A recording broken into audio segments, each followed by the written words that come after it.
Hey guys, Rodney Miller here with Hard Money Partner. Today I'm here with Tez Arbertha. Yep. And we had lunch a few weeks ago at Cattleman's and decided we were going to get together for a nice little YouTube interview. Yeah. Post this out to you guys. I saw a lot of action going on Facebook with Tez. He was posting out a lot of interviews and not interviews, but just videos all over Facebook about his, his successes, and he's got some students now and their successes, and Yes, I just sir. kept seeing you on there, and I think I DM'd you and just said, let's get together for lunch. Yeah, we sat down for lunch and talked for a couple hours, and it was just had a really good time, and wanted to, we decided we'd go into a YouTube like a video interview, and here we are, man. Yes, sir. Yes, Here we sir. are. Here we How you are. doing, brother? I'm doing good, man. How you doing? I'm doing How good. you doing? I'm glad you reached out, man. That conversation that we had that day was awesome, It was good. A lot of times, I have people reach out through social media and they're asking to pick my brain or whatever that looks like. And I went to your profile. I was like, oh, this dude's a lender in Oklahoma City. I was like, this is somebody I need to sit down with. But it was way more than just a lending conversation. I mean, I don't even think I've even brought a deal to you. Now, we haven't even talked about a deal yet. It was just a great conversation, man. You got a lot of experience in the realm that I want to go to, so I really appreciate you for reaching out, man. Yeah, and you're killing it with all the stuff you're doing and stuff that I've never dreamed of doing. So you got that, you're doing all those crazy marketing things that we never dreamed of when we were bandit signs, when I was like buying houses. So man, it was really good. We had a good conversation. Hopefully it'll spill over to this conversation. Yep. And I'm glad you're here, man. Man, So hey, I'm glad to be here, bro. tell me about your background. Yeah, man, absolutely. So when coming up, right, nothing was like given to me in terms of understanding in real estate. This was not a path for me at first. So like rewinding all the way back, I was raised by my grandmother. It was me and my older brother and my baby brother. So it was three boys. I was raised by my grandma. And just going school to school, different schools throughout high school, because sometimes we would fall behind on rent, and we would just always be moving, man. Whatever happened. So my background there, it wasn't super stable, and coming up, I learned real quick that a job was what I needed to have. You'll go to school, get a good job. I didn't know what I wanted to be. I just knew I wanted to make a lot of money, right? So I was like, I'm going for it all. I want to go to the NFL or I want to be a doctor. That was literally it. I was like, I'm going for it all. So when understanding that and trying to come up and trying to, enrich myself in terms of just learning more, I found out that I ain't going to be big enough for football and I ain't smart enough to be a doctor, all right? So I was like, I better just get a job. After high school, I got a job and, I was just working a normal, 9 to 5. And I started to, go through phases of my life with like a ex-girlfriend, and she motivated me to move out of my grandma's house. And so anyway, long story short, I moved out and I'm like, okay, cool. This is a real life. I'm not living with my parents anymore. I want to have my own place. And I lived in a duplex, and there was a landlord who came by to pick up the rent on the first every single month. Cool dude. And I met him, and one day, dude, he's picking up the rent, and I barely could afford rent. And I was like, hey, man, how you doing? And he's like, I'm good. What's up? He's taking the money, and I'm like, man, do you mind just telling me like more about what you do? All that stuff. And he was a Middle Eastern guy.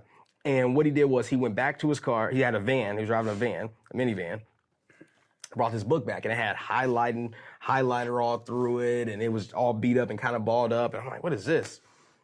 And it was Rich Dad Poor Dad by Robert Kiyosaki. Nice. And after getting that book, I read like the first chapter, and it was really slow, and I didn't understand it. So I put it down. I put that book down for 4 years. I actually gave it back to him when I moved out. I was like, here you go, here's your book, Did you read it? Oh yeah, I read it, whatever. I didn't. Never read the book. I only read the first chapter. I got back to work because my life was way too busy. But the I didn't seed have was time planted. Yes, it was planted. Right. 4 years later, when I'm 25 years old, jumping into new home sales, started working for a builder here in Oklahoma. When I was jumping into that realm, I started to learn real quick that people made a lot of money, but they didn't invest it. And I didn't want to be that person. I wanted to know more. I wanted to be able to leave this job after 3 years. I didn't want to work for anybody. But anyway, started making good money, and I picked Rich Dad Poor Dad back up. That book was referred to me by somebody working there, and I'm like, okay, this time I'm going to take it serious.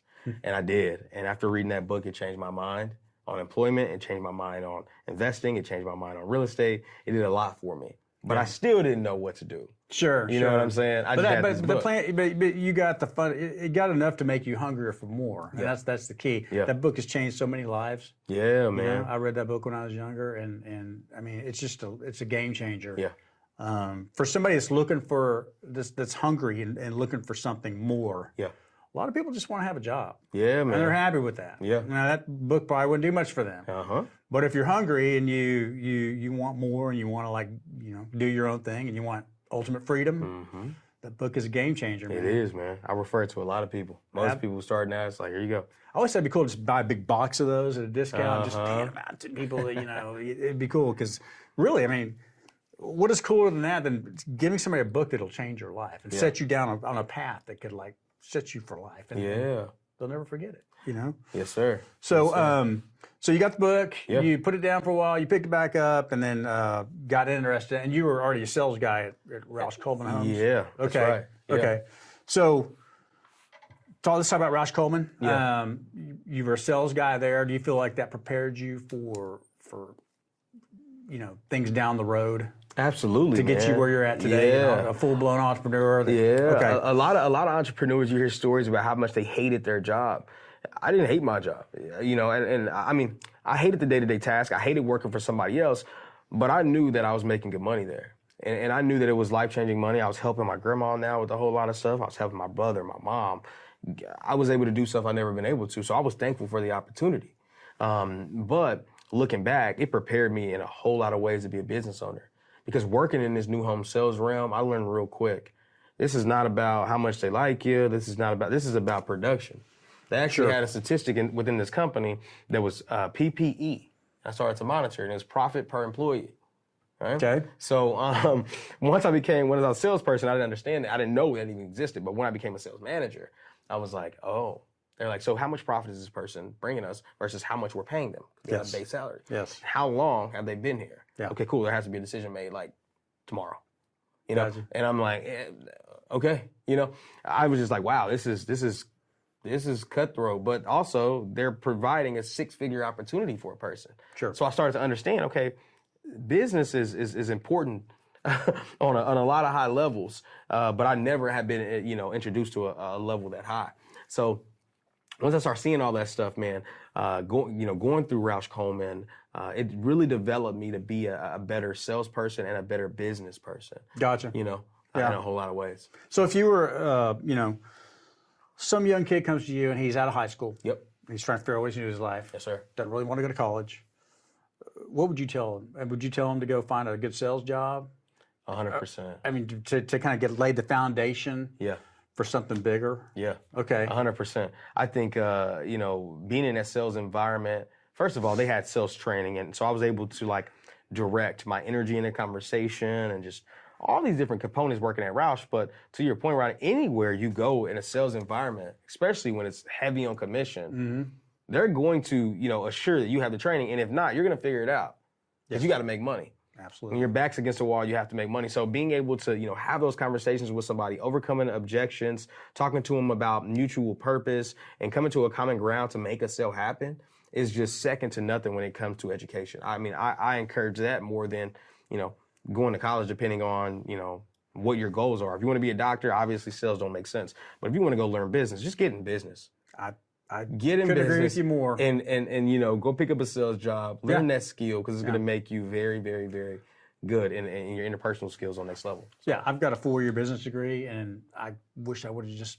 gone straight into business because it really didn't do much for me, Honestly, it got me a job. Yeah. I wound up being a claims adjuster, which I hated. Didn't want to be doing that at all, but it was just kind of what I fell into. But yeah, I think there's a lot of lost kids out there, 18-year-old, they're out of high school, might be pushing a broom somewhere or has some shitty job, but they want more out of life. And they just don't know how to get there. And that's why I really like what you're doing. We'll talk about that here in a little while with your mentoring program. Yes, sir. But there's a lot of lost folks. And I think there's a huge market out there for, they talk about trade schools, it's, you can do college, you can do trade school. Well, how about entrepreneurship? How about learning sales and entrepreneurship and doing your own thing. They never talk about that. Yeah. I mean, Yeah. as another, but there's not a lot of people out there teaching it. Mm-hmm. So I think what you're doing is you're just feeling like there's a big void there, obviously, because your student is shooting through the roof. Yes, sir. For people that need that information. Yeah. And they can, they could jump past the job thing and the career and learn how to do stuff that you're doing and become an entrepreneur. But I think it does start with sales. You got to learn how to interact with people. You got to learn how to, it's not just that, it's not just the interpersonal skills, but it's also the organizational skills, right? Yeah. Yeah. You got to learn how to organize your day, how to maximize and become the most efficient with your time. Yes, sir. And so I think that's a really good little tip for folks. Man. So tell me about the leap from a job. So you're making this good money. You're 6 figures.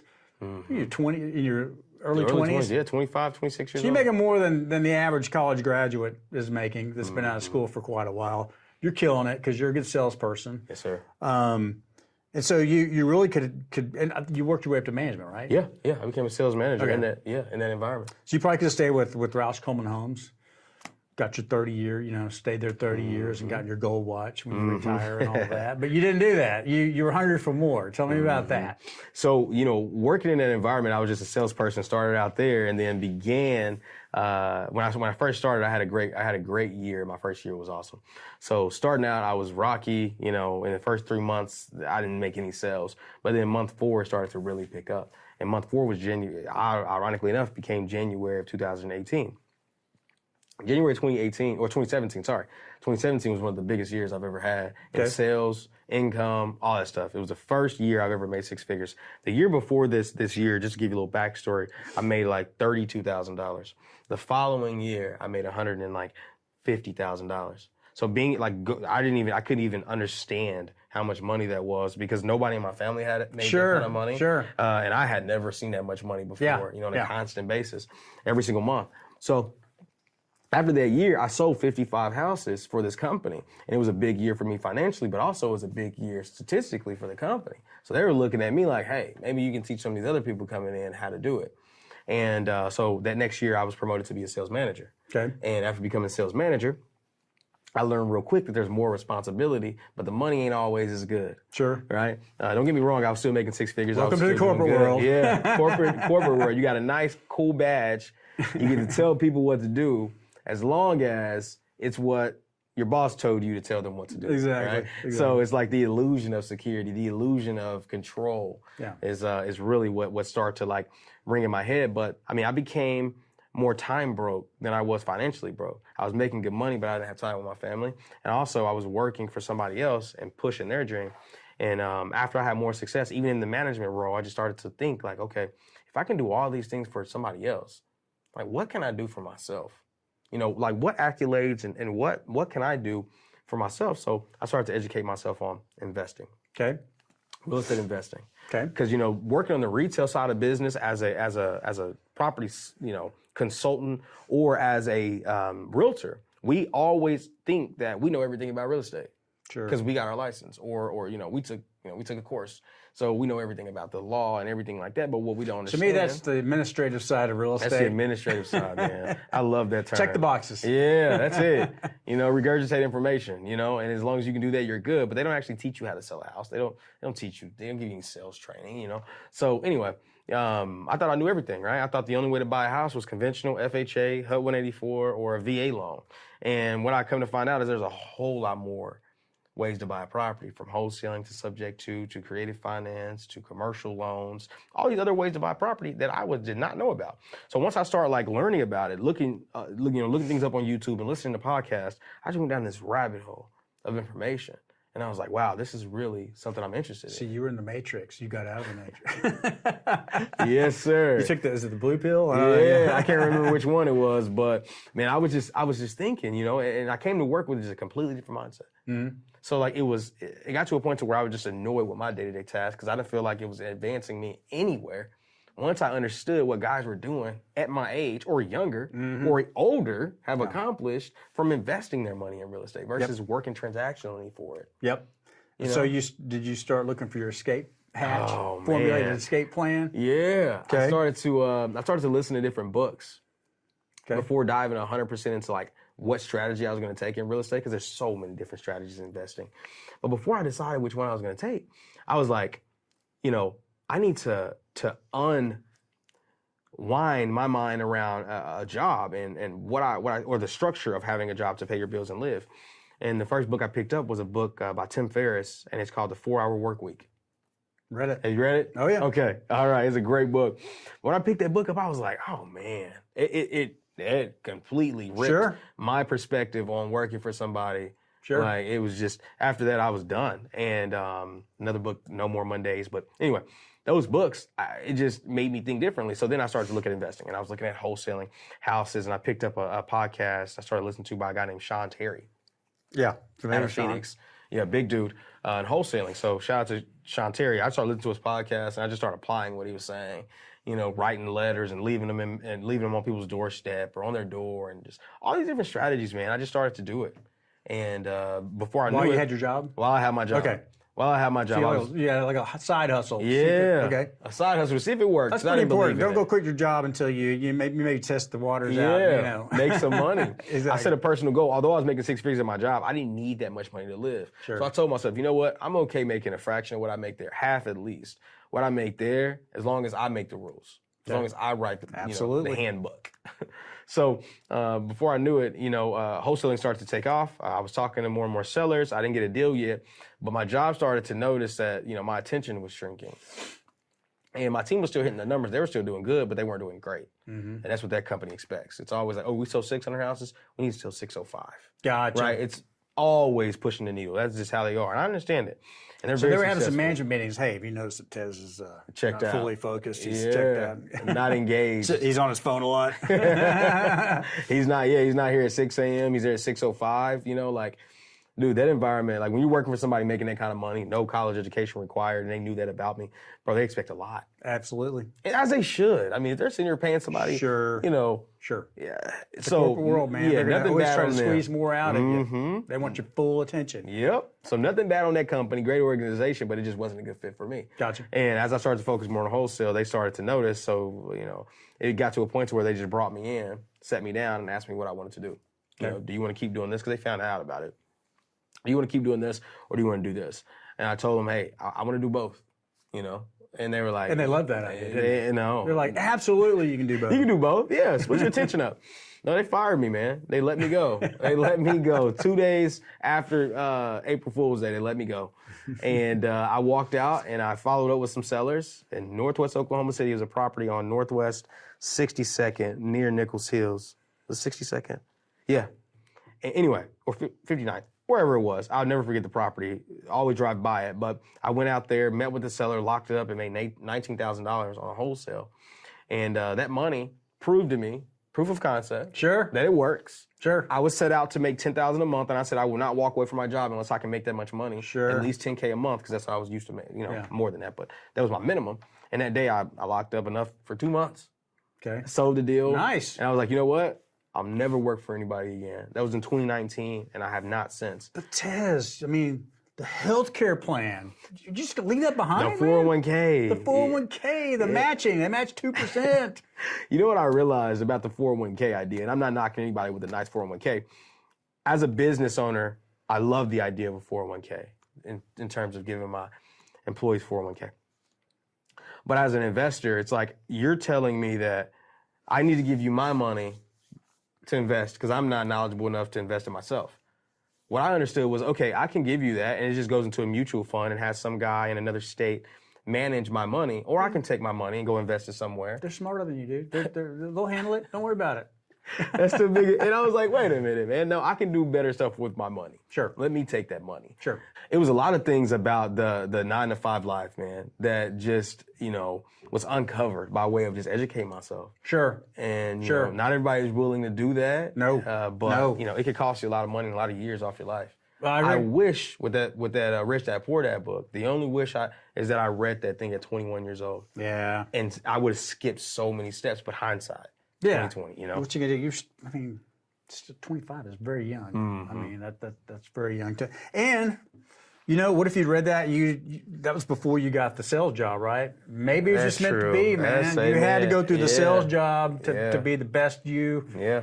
To go on. I have and not be even thought about it that Hey, way. man. You know, I appreciate that. Silver lining. So let's talk about, because I'm fascinated by guys like you, because you're just entrepreneur at the core. You were an entrepreneur before you even became an entrepreneur. You just didn't know it. So what do you think are the keys? Because you're coaching these young guys. Yep. What are the keys to being a good entrepreneur? And I mean, let's start off with passion. You got to want it, right? Like, some people just want to have a job. Yeah, some people just want, and I think a lot of people, like, being an entrepreneur, they think that you're rich. Like, oh, all entrepreneurs. That's not the truth. No. And you can't make it about the money. Although money is very important, you got to know. You know, a lot of people, they start this, especially some of my students, I tell, don't worry about making a lot of money. If you can fix enough people's problems, money's going to follow you. Absolutely. But you just need to know what your number one problem is. What's your why? If you don't know why you're doing it, the money ain't going to make you want to do it longer. Absolutely. You got to know why you're doing it, and it ain't money. I guarantee you. Yep. You're using the money to take care of your kids. You're using the money to go on vacations. So what is that why? Where is the money going? And I always use this like reference. It's like a lot of people say, oh, it is about the money for me. It's all about the money because money's gonna look. If money was the most important thing for you, if I gave you $1 million, would you choose to die tomorrow? If I gave you $1 million, would you sacrifice your life today for $1 million? You won't. Yeah. Okay. If I say you're gonna have a terminal illness tomorrow, but I'm gonna give you $1 million, would you take that? Yeah. Okay. So it's not more important than your life. Exactly. So why do you want to be here? Oh, I couldn't. I don't want to leave tomorrow. I want to spend time with my kids. I want to spend time. There you go. Exactly. Define what that why is and why you live and why you wake up every single day. Yep. Right? And stop making it about the money. And I know that's tough for somebody right now who's barely making their bills, paying their bills right now. Because if I heard this video 10 years ago, I would cuss me out while watching this video. Like, shut up. But I'm telling you right now, the moment you identify why you're working, it's going to make the hard times when you're getting slapped around with no's from sellers or everything is just not working right. You're going to be able to look at that why, know exactly why you're push, and prevail. I like that, man. I like that a lot. Because really, you're not going to jump into buckets of money if you become an entrepreneur. There's going to be a lot of years of struggle and a lot of years of what am I doing? Why, second guessing. Why did I do this? I could be back at my nice, cozy, Roush Coleman job, making $150,000 a year with all the benefits and all that. So it's not easy. So you have to have more. You have to have you have to have a passion and a reason. For me, it was freedom. I just want to be free. I didn't want to be told what to do. Yeah. And it's probably like a lot of entrepreneurs. They just want to they want to be the architect of their own life. I love that. They don't want to be, because you could be at Roush. Think about, you're still at Roush Coleman Homes. Now you moved up the chain. You're a big time manager, right? And you got more responsibility. But now you're making $200,000 or $250,000. Would you trade it for? I would not trade it. No, heck no, man. I would not trade it. Especially knowing what I know now, man, and doing what I've done. I mean, my biggest thing, I was afraid to lose that salary, that money I was making. I think my biggest year there was somewhere around $200,000. But I've already done that. I'm not saying everybody will, but I've already done double, almost triple that in 2021. Yeah. So it's like, I definitely wouldn't trade it looking back. Sure. But leaving, I didn't know I would do those numbers. You had no idea, did you? I wanted to be free. Yeah. You had no idea. So that's really cool, man. So so to leave your job and become an entrepreneur, you got to have passion, right? Yeah, absolutely. You got to have passion. You've got to educate yourself. Yes, sir. What are you going to do? And how are you going to learn how to do it? Because it's just, you've got to go seek the information. It's not going to jump into your head. So you got to put the work. The work begins there. You've got to, this is you want it, the passion. Now what are you going to do about it? Yeah. So you've got to go, like in your case, you start watching YouTube videos, right? Yeah. And there's tons of free information out there. I tell people you don't have to spend a bunch of money. Yeah. There's so much information out there you can learn without spending a penny. So the passion, got to educate yourself. Then what do you got to do? You got to take action. Take massive action. You can't just study forever. You gotta get out of your comfort zone. You gotta take some action. Yeah. Scary, man. Really scary. It is scary. It definitely is. And so you took some action, but you did it the smart way. You had your job. Took action while you had your job. Yes, sir. Got some paychecks and learned, the concept was real and it worked and all that.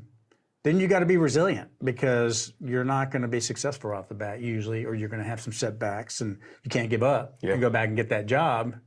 You can. Yeah. But you've got to learn, you got to be resilient. Every deal is not going to be a great deal. You're going to lose some money. Yeah, man. You might lose a lot of money before you start making money. Yeah. So you just got to know that. And so I think that's kind of the key to being an entrepreneur. And you kind of fit that mold to a T, man. Thanks, bro. I'd tell you, I mean, you talked about losing money, and I think a lot of people would love to know, of course, the wins that I've had and the wins that you've had. Because, I don't know how many people are watching this right now and are going to see this video, but Rodney's a phenomenal business owner and entrepreneur. This guy's crushing it. He's on the level that I aspire to be at. So although he's complimented me a lot, I got to give you your flowers, bro. Shucks. I got to give you your flowers, man. Let me ask you, dude.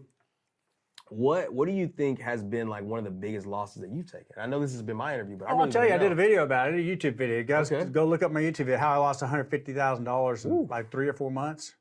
I had a buddy that had a small loan business. One of those little, real high interest rate, like cash your check here, pay here, or whatever. Yeah. And some car title loans, gives you car title. Anyway, he'd run out of money and he needed some infusion of capital in his business. So I went in with him, 50-50. I like loaning money, so went in and brought $50,000 to the table and burned through that really quick. And then he asked for another $50,000, and so I funded that. And then we got sideways with, I didn't like the employees. I thought the employees were not doing a good job. I thought they were doing a terrible job. I thought that maybe there was some siphoning going on, and they weren't taking the business seriously and all that. And so we started getting sideways. I didn't really think it through. Partnerships, you really got to think through, but I just leaped. And the 50-50 partnership is crazy because neither one of you really has control of the other one. So we kept burning through money on administrative stuff. We weren't getting money out in loans. It was mostly going to the staff and just overhead. Finally, he came to me, another $50,000. And so maybe if I gave him 50, maybe 30 would go out and 20 would go to admin, but it wasn't enough. It wasn't enough to make money. So anyway, after the third infusion of $50,000, I was into $150,000. He hit me up for another $50,000. At that point, I had to make a decision. Am I going to keep putting money in this freaking sinkhole, or am I going to cut? And that's painful. That's a painful decision to make because once you say no more, it's done. You lost $150,000. Yeah. There's no getting out of it. Yeah. And so I had to make the decision to, were I going to keep sinking money in this, hoping that it'll turn around, or was I just going to cut it off and just accept my losses? Yeah. So I cut it off. Lost $150,000. It really happened over like 4 months. Period of time. It was so fast. $150,000 in 4 months. Yeah. So I licked my wounds and didn't think about it after that. Moved on and just did more real estate. Yeah, man. You talk about resilience, man. Good. I've got a few stories like that. Yeah. But this one's probably the easiest one to tell because it was just so fast and there's so much money involved. That's a lot of money, right? It was a lot of money. And it's and it sounded like it was just straight up cash. It was like 10 years ago, so it was a shitload of money for me. So anyway, then I went back into the loan business. How'd you stop? Yeah, you're in the loan business now. Yeah, just different kind of loan. No partners. That's the thing. I control it all. But had you stopped, you wouldn't be where you are today. And I think a lot of people, they just stopped. They would have done something like that. Maybe went back to a job and or whatever. But that didn't beat you up. Well, when I really started out, like flipping houses, we did discuss this. I lost like money on my first 3 flips. I had no idea what I was doing. Right. That's right. It was a little different than real estate. So I lost money, and that's where you have to be resilient. You got to be like, geez, I'm in the hole, or I broke even on a couple deals, lost money on 1 or 2, but I was in the hole 30, 40 grand overall, and I had to make the decision just to keep going because you could cut, but I knew I could get it. I knew I was kind of slow. I'm not the smartest guy in the world, but I know if I do it long enough, I'm going to figure it out. And finally, I started figuring it out. Made 30 grand on a flip. I'm like, okay, that works. So I think the key to flipping houses is that, I think what I did for a long time was I do 2 or 3 good deals, and this is straight up rehabbing and flipping, and then 1 bad deal would almost like deplete my 3 good deals. So I had to learn not to do bad deals. Yeah. It just took me a while to be able to pick Yeah. out the bad deals, but that's another learning process. Yeah. You know? I've And lost money I don't know. too. Did you know I was one of the first HomeVestor franchisees here? No, I didn't know that. Yeah, actually. yeah. So didn't know that. I was one of the. That's how I got into business. So Really? I was a HomeVestor franchisee. Okay. And you know, HomeVestors. When you give HomeVest, you do like a 2-day training course. I didn't know anything about houses, flipping houses, what was behind a wall. So you do a 2-day training course in Dallas, and then they have you spend like $20,000 a month on advertising. TV, billboards. And so I was getting all these calls coming in, and I had no idea what I was doing. And so the first 3 months, I think I was in the whole $60,000, I'd bought a house. And so I just dug a hole. Yeah. You know, you do it the smart way. I spent a lot of money, and I did a lot of advertising before I knew what I was doing. But resilience, man. You just gotta learn to do it right. And sometimes it hurts. I had some money in the bank, and I think that hurts you. If you come to the deal with a lot of money, you don't make the same decisions you make when you're on a tight budget and you're having to learn this. And so I think another thing, I think it's an advantage to get into real estate and to become an entrepreneur with no money. You're going to learn so much, and you're going to be more dedicated to the craft and really doing the right deals. So, you know, Wow. yeah. Rodney, we share that thought. I've had guys come to me after trying to wholesale for a while. I got a guy here locally, does a lot of builds, new builds. And he came to me, he's like, hey man, I want to figure out why am I pumping $30,000 a month in a wholesale and I haven't got one freaking deal. And I told him, dude, the only difference between you and I is that I had to bootstrap every position in my company before I hired it out. And the value that came from me having to bootstrap it is that I developed the system that I know works. Sure. So whenever I have an employee try to make an excuse about the system, I know it's the employee and not the system. Yeah. Right? So it's like, no, I'm going to hire around my system. Yeah. Versus people come in with a lot of money, they're like, okay, why is this not working? And then when the employees start pointing at the system, you don't know if the system works. So now you don't know if it's the system or the person. So you're like, where do I put the money at? You know, I can't track my KPIs. I don't know what really works. Oh, I got a deal, lucky, you know, and then they band-aided with just one deal that makes sense. So I just thank God, man. Ironically, that I could come in without money or not a lot of money, but sales experience to see what worked, and then just documented everything that did. I like it. So let's talk about your mentorship program. Yes, sir. Because it's exploded. Yeah. You started in October, 3-4 months ago, and you got how many students? I'm up to 92 students now. That's amazing, dude. Thank you, brother. That's crazy. I'm up to 92 students. And they just here in Oklahoma, or where are they? Yeah, man. I got people in Oklahoma. I got a lot of people in Oklahoma, in Tulsa, in Texas. I got Dallas people, Houston people, even a few in Austin, Tennessee, and then another southern state. I got Tennessee, Texas, Oklahoma, and goodness, where's my other person? Oh, Georgia. Sorry. Wow. Georgia. Got a couple people in Georgia. Nice. Very cool. So I will say, I've met a lot of folks that have, over the last 20 years that have started programs or mentorship programs and all that. And most of them I thought were full, and shouldn't be doing it. But I got to tell you, you know what you're doing, man. After just talking to you for a little bit and just seeing some of the deals you've done, you know your stuff. So tell me how you approach teaching other people these skills that you've learned. Yeah. How do you do it? And you're very affordable too. Sir. We were talking to those gentlemen out in the hallway. Yeah. What was it, $500? Yeah, $500 for my coaching. In a day and age when these gurus are charging $20,000, $30,000 for their mentorship program, and you never meet the guy, you never see the guy. So kudos to you for that, man. Thank you, brother. So I think that's a really affordable program for somebody that is looking for, like we just talked about, a path forward in life. But they might not want to go to college and might not want to get a trade, but they want to learn to be an entrepreneur. So how do you tell me about how you handle your students when you bring them into the mix, and how does the program work? So, man, I got the large group coaching for wholesaling because, as we know, there's so many strategies in real estate investing. Wholesaling is how I got started. Wholesaling is one of the strategies that's been preached that you don't need a lot of money to get started.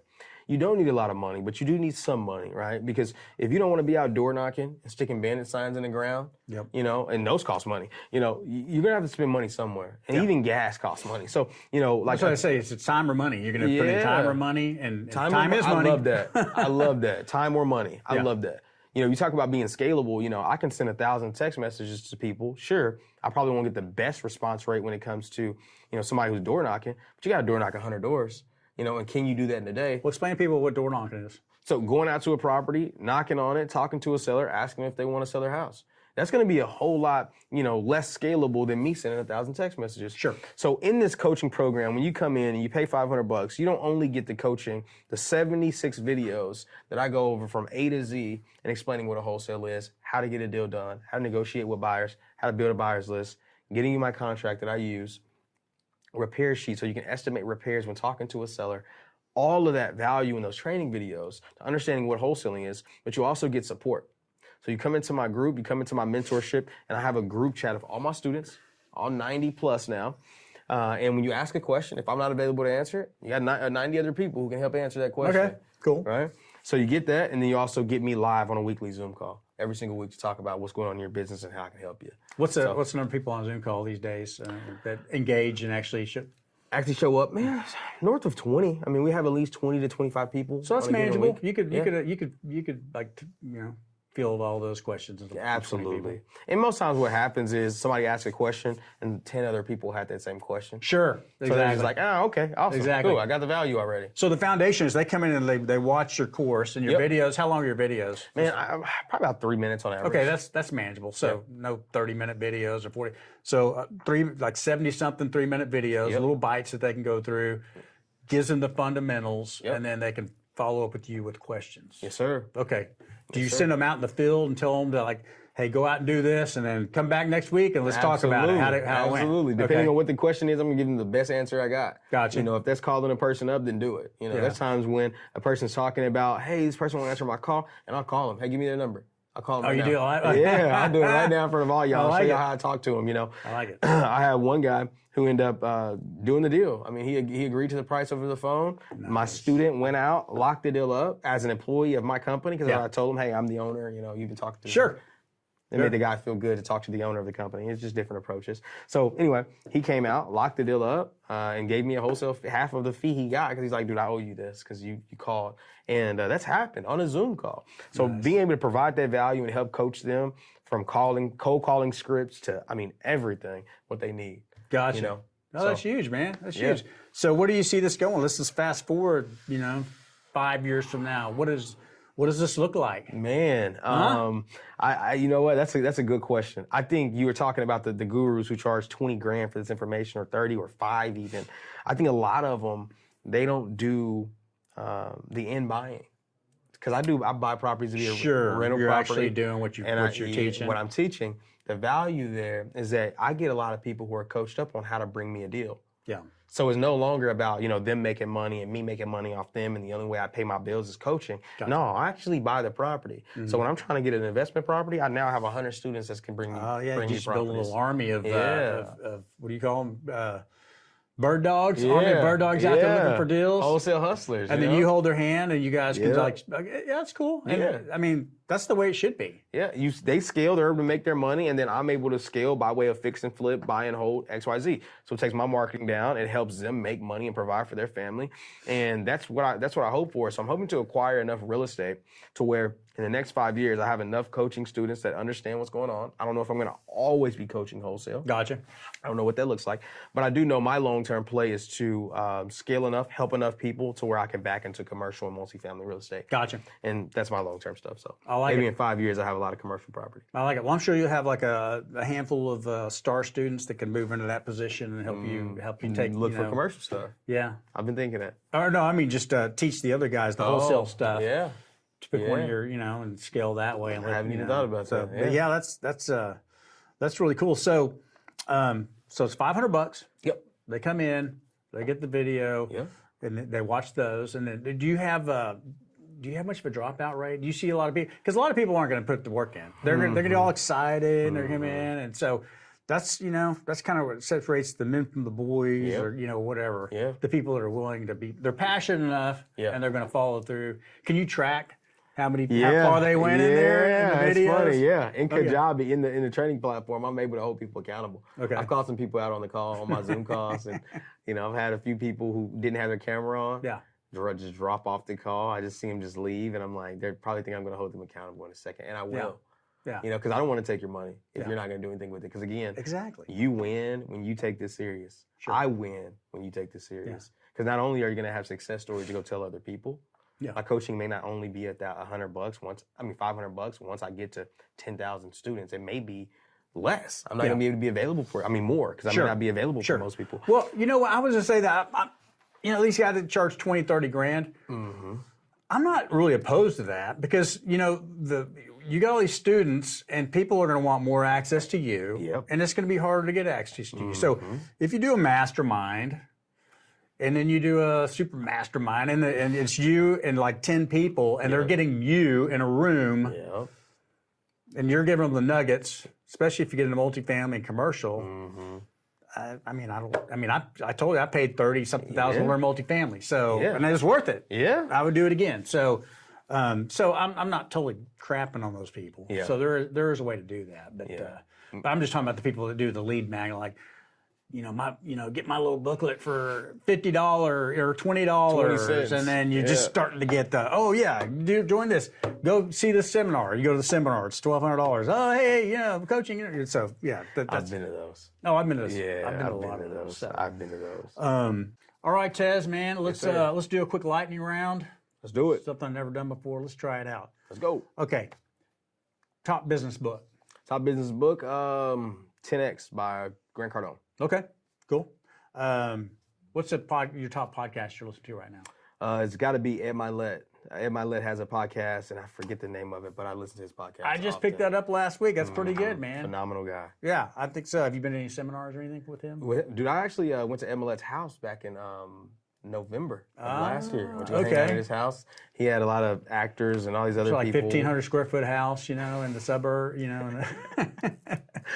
Oh man, no, actually. So was it like a mastermind? No, so I signed up for Kent Clothier's mastermind. Okay. REI Nation, yes, the REI Nation guy, and he's buddies with Ed Milet. Okay. And here's what I think happened. I think that Ed Milet became the #1 author, right, in like a month span. What Ed Milet was doing was, hey, if you want an opportunity to come to my house, you buy X amount of books. Okay. And you get to come to my event. He had an event, and after the event, he invited us to his house. Gotcha. Well, at his property was phenomenal. It was a 10,000 square foot house. It was incredible. But I think that Kent bought a lot of books. Okay. So because what happened at Kent's event in October, he goes, hey, anybody who signs up for my coaching, not only do you get coaching for me, but you also get to go to Ed's house in a month. Gotcha. Okay. So I was like, oh, let's do it. Let's go to Ed's house. So anyway, Ed's just a phenomenal guy, man. His podcast is amazing. Yeah, I just picked it up. I've listened to it. He's got some really good interviews in there. Give me a bucket list item for you. What if you could just live your dream, what would be a bucket list item? A bucket list item, man. I want a strip mall. I want a strip mall. Okay. Commercial property. I know it seems like I know a lot of people are doing it and stuff, but dude, it's something I really have to do in real estate. You're gonna.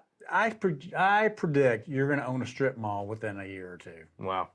Yeah. I have no doubt. Something's gonna fall in your lap with one of your students or something.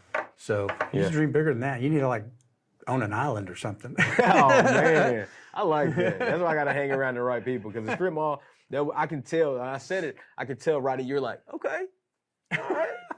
Shit. Well, I just know you, and I know your trajectory, and that's I think you're way underselling yourself with a strip mall. You'll have a strip mall. I mean, I appreciate it. That's not a bucket list item, dude. No, you're gonna own like an island in Tahiti or I love it. Okay, that's what I'm talking about. All right, so man, I've enjoyed it. I got some gifts for you. Okay, let's do this.